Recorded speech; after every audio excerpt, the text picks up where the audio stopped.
morning, everyone, and happy week 4. We've made it to Sunday, and we've got your top starts and sits for today's action. We've got one start and one sit per position, so go ahead and buckle up, take out your coffee, sit back, relax, and enjoy the show.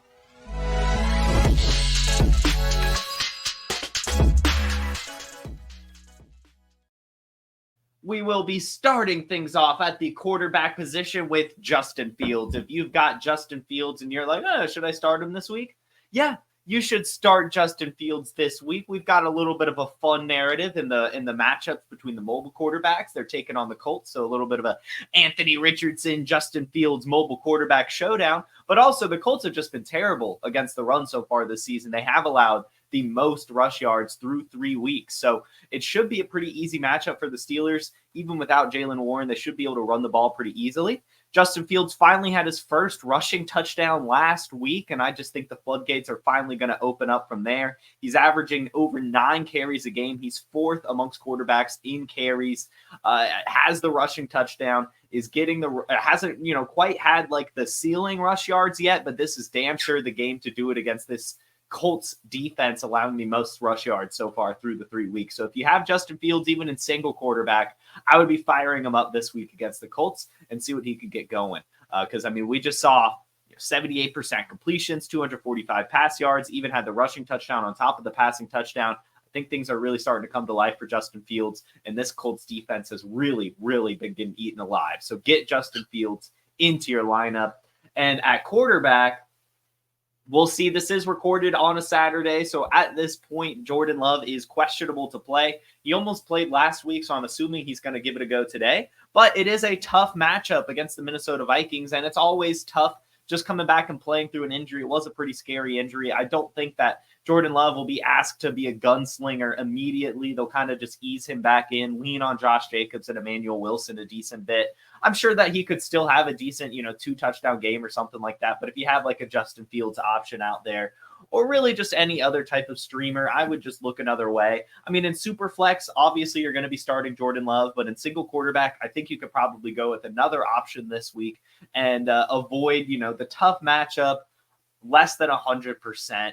And so let's go ahead and sit some Jordan Love. However, just because he might not play, I also want to throw kind of the same argument, really, for Justin Herbert. Last week we sat him. It was fine against the Steelers defense. Ended up re-aggravating his high ankle sprain, but it's looking like he's going to try to play through it again against the Kansas City Chiefs. And that's also just a tough matchup, less than 100%. So I don't think that Justin Herbert's going to have that great of a game either. So at quarterback, sit Jordan Love, sit Justin Herbert. Go ahead and go with those two. Moving on to the running back position, we're starting Brian Robinson against the Arizona Cardinals. The Cardinals right now have allowed the 27th most attempts or like 5th most attempts. I don't know how that works, right? But basically, they're allowing a lot of carries. They're also allowing a lot of rush yards. They're outside the top 20 in both of those metrics. So they've been, kind of getting eaten alive on defense. They're 19th in points for, 17th in yards allowed, this Cardinals defense. So they're not bad, but they're not great either. And this Commanders offense is starting to show some life and benefiting Brian Robinson. Austin Eckler will not be playing this week. So we should see pretty much entire usage really going to Brian Robinson in this game. And we've already kind of been seeing really, really good usage for him.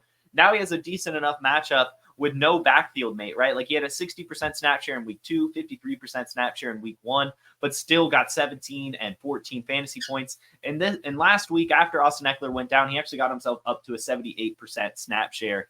They didn't really run him too much against the Bengals, but he still had 16 carries, had a reception, had a touchdown, still got 10 fantasy points. So the snap share should be there this week, and we should see another game with 15 plus carries and probably even get some catches this week. He had 4 targets in week 1. I think we could see 4 targets again in this matchup against the Cardinals. Should be a fun shootout type game. Brian Robinson should get all of the backfield carries, should be heavily leaned upon in this matchup. Get Brian Robinson into your lineup, fire him up with confidence this week. And just go ahead and sit Ramondre Stevenson. Just go ahead and sit Ramondre Stevenson. He just had an absolute dud against the Jets. Only 6 carries for 23 yards, no touchdowns, and has another tough matchup against the San Francisco 49ers, who are top 10 in both rush attempts and rush yards allowed so far. So they are very, very stingy against the run. And Ramondre Stevenson and really the Patriots offense looked terrible last week. I don't think that this is a defense that they're going to be able to get right against. Even if he has the upside of getting 5 targets like he did in week 2, it just doesn't seem like it'll be enough. I don't even know if the Patriots are going to be able to score a touchdown really in this game. It seems that they've kind of been figured out now. To me, that's kind of what I'm looking at, and how the Jets just absolutely dismantled them, and Jacoby Brissett wasn't able to do a thing. I think we're going to see a lot of the same here. The San Francisco defense should very much shut down the Patriots offense, making it tough sledding for Ramondre Stevenson and the rest of the team.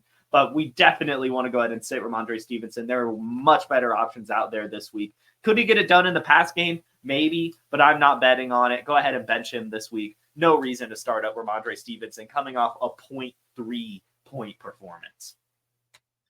Going to wide receiver, we're going to start Jameson Williams.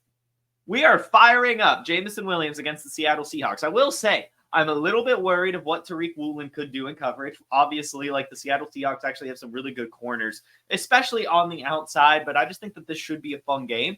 And I also think that the Lions will have to lean upon Jameson Williams in this game. It's been reported that Sam Laporta will be playing through his low ankle sprain, but I don't think he's going to get a ton of volume with that. This really is screaming an Amon-Ra St. Brown game, but I think Jameson Williams will be able to get it done too. He has a 22% target share through 2 weeks. We saw in week 1 the 24-point performance, 14 points in week 2, and only one last week against the Cardinals, which is concerning, and the snap share went down. But I think that this is a great get-right performance for Jameson Williams against the Seahawks. I think with Sam Laporta banged up, that will lead to some more intermediate yak-type usage for Jameson Williams beyond just the deep shots. So I'm getting excited to fire him up this week against the Seattle Seahawks in what should be not quite a shootout, but still a competitive, medium to high level scoring game. I like Jameson Williams in this one. Go ahead and get him in your lineup.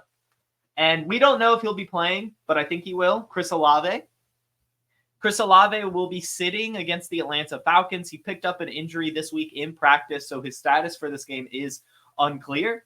But given it's a divisional matchup, very important game against the Falcons, I think that they'll at least throw him out there in some sort of decoy role. But I don't think it'll be a role worth starting him for. Even if he was healthy, I probably wouldn't be firing up Chris Olave in this matchup. The Falcons, and especially A.J. Terrell, have been really, really good against wide receiver ones that, kind of operate in the way Chris Olave does.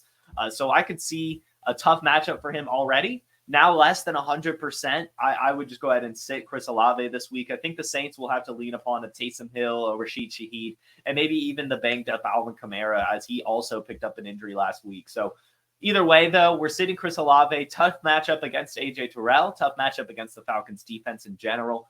Banged up. No real reason to fire him up if he does end up playing. Go ahead and sit Chris Olave. At tight end, we're going Mark Andrews. We're going right back to the well. Last week, I was wrong. I told you to start Mark Andrews in what should be a Ravens shootout against the Cowboys.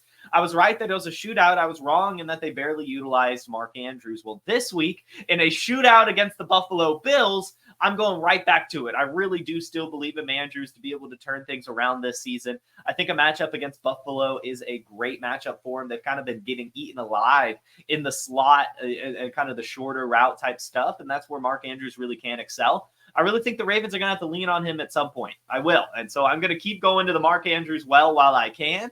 Fire him up against the Buffalo Bills if you're questioning it. And honestly, you know what? You could probably start Isaiah Likely this week too. I think that any Ravens pass catcher needs to be started. I'm just going with the Mandrews route because I feel like people have really lost faith in him, but he's still a stud. He's still the Mandrews. So we're firing him up against the Buffalo Bills. And I'm sorry to kind of keep trending towards the same reason for benching someone, but George Kittle against the Patriots. We already talked about how I just don't think the Patriots are going to be able to get much together in this game to make it competitive. So I don't think the 49ers will really have to lean on George Kittle less than 100%, like playing through a hamstring injury that he picked up last week, had to miss last week's game. He's cleared to play this week, but he's going to be less than 100%. And there's not much reason for the 49ers to lean on George Kittle in this matchup. They should be able to beat the Patriots really, really easily. So I just don't really think that this is a game where you need to be firing up a George Kittle.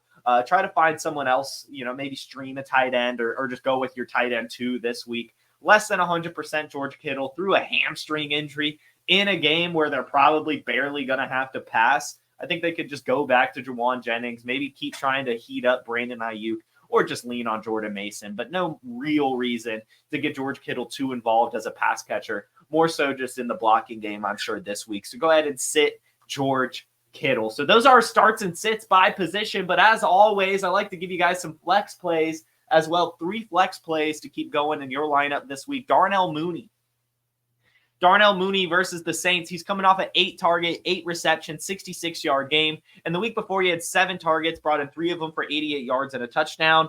Clearly, Kirk Cousins is looking his way often. This is a defense that has Marshawn Lattimore taking away Drake London. So I think they're going to have to try to find Darnell Mooney, try to find some Kyle Pitts, hopefully, God, at some point.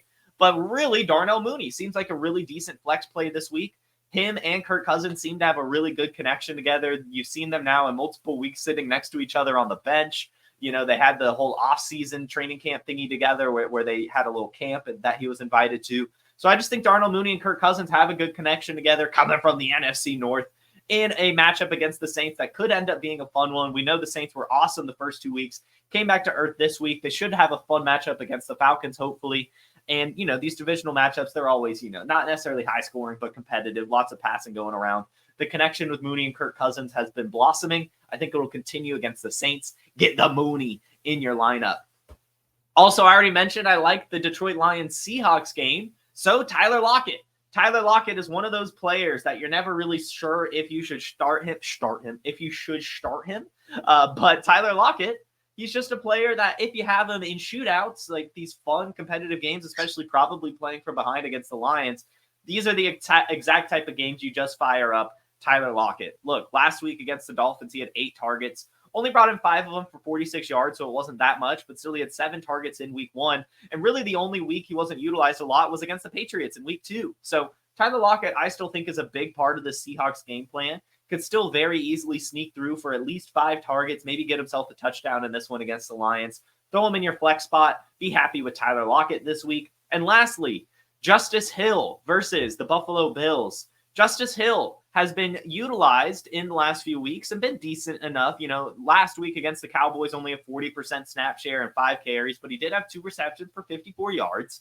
In week 2 against the Raiders, again, only a 50% snap share, 4 carries and 2 receptions. But in week 1, he had 8 targets and 6 receptions going up against those Chiefs. And so I think just this is a game against the Buffalo Bills where the Ravens should be playing from behind or at least trying to keep it close. Probably not going to be able to lean on Derrick Henry as much as they were able to last week. And so I think they could bring Justice Hill back in there to catch some passes out of the backfield and be utilized, have another one of those 5 reception or so games this week against the Buffalo Bills, maybe get some carries, you know, a 10-pointer. I'm feeling 10 points from Justice Hill this week. So if you've got him, looking for a decent flex play, if he's available out there and you just need someone to fill in, I think Justice Hill could get it done this week in PPR leagues. So flex him up, get Justice Hill, Tyler Lockett, and Darnell Mooney into your flex spot. Everyone, that should do it. Thank you so much for tuning in on your Sunday morning. I wish you all the best of luck in your week 4 matchups. You all have a super Sunday, I guess. A wonderful rest of your day. Enjoy Red Zone. Enjoy your team's games, however you enjoy your Sundays. And I hope you win your fantasy football matchups. Make sure you tune in tomorrow for the actual Wake and Take, 10 a.m. Eastern here on the Player Profiler YouTube channel live. Have a good one. Enjoy your Sunday. Peace. From the Podfather to you, I deeply appreciate you tuning in. And many ask, what can I do? What can I do to help support the hosts, the research they do, the production costs? Go to PlayerProfiler.com. Dynasty Deluxe, World Famous Draft Kit, Rankings, DFS Dominator, and of course, data analysis. Subscribe to any one of those, and you support all of us and take Player Profiler to the moon.